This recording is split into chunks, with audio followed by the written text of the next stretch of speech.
All right, I think we're ready to roll.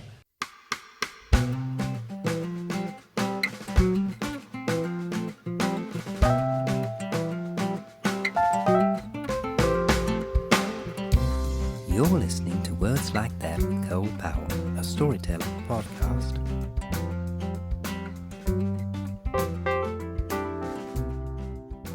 All right, folks, I'm Cole Powell. This is Words Like That. A couple of years ago, I did an episode of the podcast where I talked about 5 great but kind of under the radar Christmas movies that I recommend. And I thought this year I'd bring 5 more in. Before we get into the video, be sure to like, subscribe, comment on wherever you're watching or listening to this episode. Also, be sure to check out my top 20 iTunes charting Americana album, The Social Distance, featuring the award-nominated song Outlive My Life on Apple, Spotify, or wherever you get your music. So keep drinking your whiskey, cause this song ain't for me. Without further ado, and in reverse chronological order, here are 5 more under the radar Christmas movies that you should check out. First up is Klaus.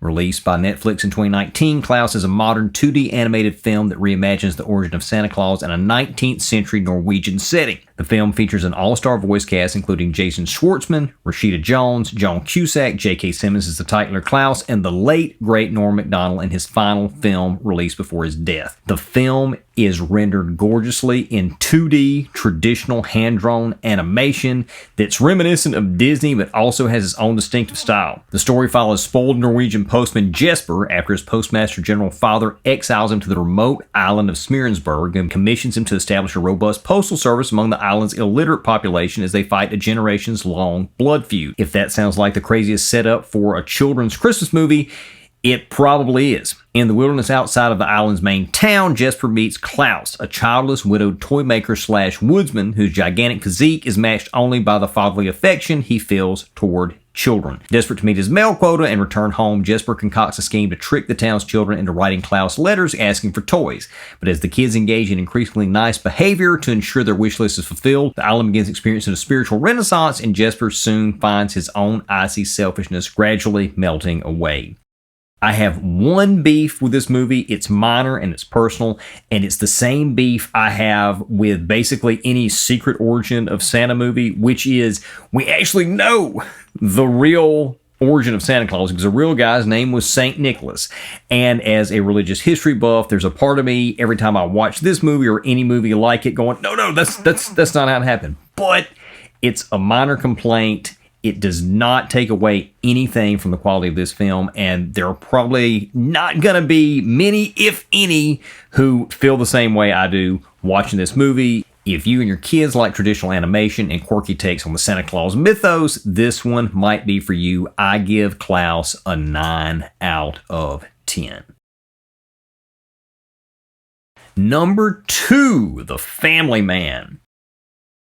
A 21st century Christmas fantasy in the vein of A Christmas Carol and It's a Wonderful Life, The Family Man stars Nicolas Cage as Jack, a bachelor and ruthless Wall Street executive.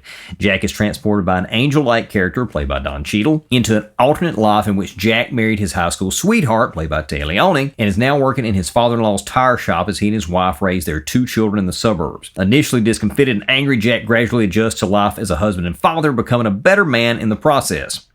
Or does he? The film has everything a great fantasy Christmas movie needs: heart, humor, and magic, but packs enough of an edgy bite to keep the film from succumbing to the saccharine sappiness that bogs down lesser holiday flicks. For instance, while the film's conclusion is satisfactory, mild spoilers here, it ain't exactly candy canes and silver strings. The film's dark edge and more adult themes and content also puts it a bit outside of the family-friendly territory of similar films, so be warned before you watch this one with the kids. A solid 8 out of 10 Christmas flick. Number 3 from 1947, The Bishop's Wife. While classic movie buffs may be well acquainted with The Bishop's Wife, the average moviegoer is likely more familiar with its 1990s remake, The Preacher's Wife, with Whitney Houston and Denzel Washington. As with most remake cases, however, the original is better, and in this case, a holiday classic. The film stars Cary Grant as the angel Dudley, who comes down to Earth at Christmas time in answer to the prayers of Episcopal Bishop Henry, played by David Niven, struggling to finance a new cathedral. But as the charming Dudley gets friendlier with the Mrs. Bishop, Julia, played by Loretta Young, Henry's financial woes become the least of his concerns. The film isn't quite as sensational or risque as that synopsis suggests, because the script is firmly rooted in warmth and wit and clearly heads toward a morally satisfactory conclusion. Still, it doesn't shy away from the deeper themes of faith and fidelity, placing it a level higher than most of the Christmas fantasy fare. No film may be perfect, but as a Christmas movie, The Bishop's Wife rates a 10 out of 10. Number 4 from 1945, The Bells of St. Mary's. This is a film that flew even under my radar until a couple of years ago. A sequel to Bing Crosby's smash hit Going My Way, The Bells of St. Mary's finds Bing reprising his Academy Award-winning role as singing priest Father O'Malley, but singing much less this time around. In this film, all-time great Ingrid Bergman joins the fray as a no-nonsense nun who butts heads with the easygoing O'Malley over the direction of their parish's failing school. The film is a heavier, more dramatic venture than the others on the list, and it plays best for viewers who are already familiar with Crosby's O'Malley from Going My Way. But for classic Christmas buffs, The Bells of St. Mary's is a fine addition to the Christmas movie watch list. I give this film an 8 out of 10. Finally, what is, for me, the best picture on this list, Holiday Inn from 1942. Everybody knows the song White Christmas, and most people know the movie of the same title from 1954 starring Bing Crosby, Danny Kaye, and Rosemary Clooney. But many may not realize the song debuted on screen 12 years earlier in another Bing Crosby flick, Holiday Inn, this one co-starring Fred Astaire. While White Christmas is the central song of the picture and several important sequences take place during Christmas time, Holiday Inn is a rare, all-encompassing holiday flick that features off days from New Year's Eve to Washington's birthday to Easter and beyond, each with its own musical number. The plot and character dynamics are relatively complex, with Bing playing Jim, a crooner looking for a quieter life after his fiancée Lila leaves him for their best friend and dance partner Ted, played by Fred Astaire. When Jim decides to start an inn that's open only on holidays, he attracts aspiring performer Linda, who in turn attracts the nose of Ted, who has now also been dumped by Lila. A hilarious blend of romance and comedy ensues, intermingled with delightful performances of holiday-themed Irving Berlin songs. There is one musical sequence in this movie that at the time was considered humorous and progressive, but today would not be received that way at all. And it's a shame, because the music of the number, which is kind of dark jazz, is probably the best piece of music in the film, which is why it's reused in White Christmas later without the lyrics. So if you're going to check this out, just be warned about this particular sequence going in. There's also a whole lot of interesting behind-the-scenes history to dig into, like the film inspiring the Hotel franchise, and Danny Kaye only joining White Christmas because Fred Astaire passed on the movie after he read the script. But those are stories for another time. The bottom line for this movie, it may not be greater than White Christmas because it hasn't had the cultural impact or robust longevity.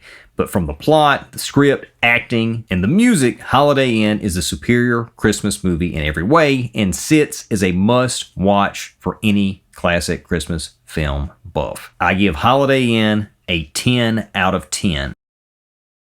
All right, and that is this list, and that's this episode.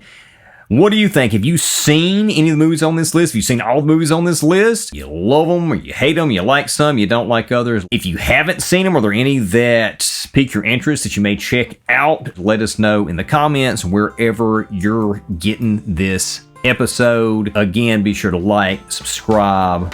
If you're watching on YouTube, click the bell for notifications. Have a Merry Christmas, and we will see you next time. Can't have no words like that. Theme, Words Like That by Cole Powell. Lead in by Ryan Purser. From Wicked Woman by Four Way Stop. Original cover photo by Kelly Bagwell. Recorded at Randomine Records. Section 107 of U.S. copyright law allows for the fair use of copyrighted material for purposes such as criticism, comment, news reporting, teaching, parody, or research.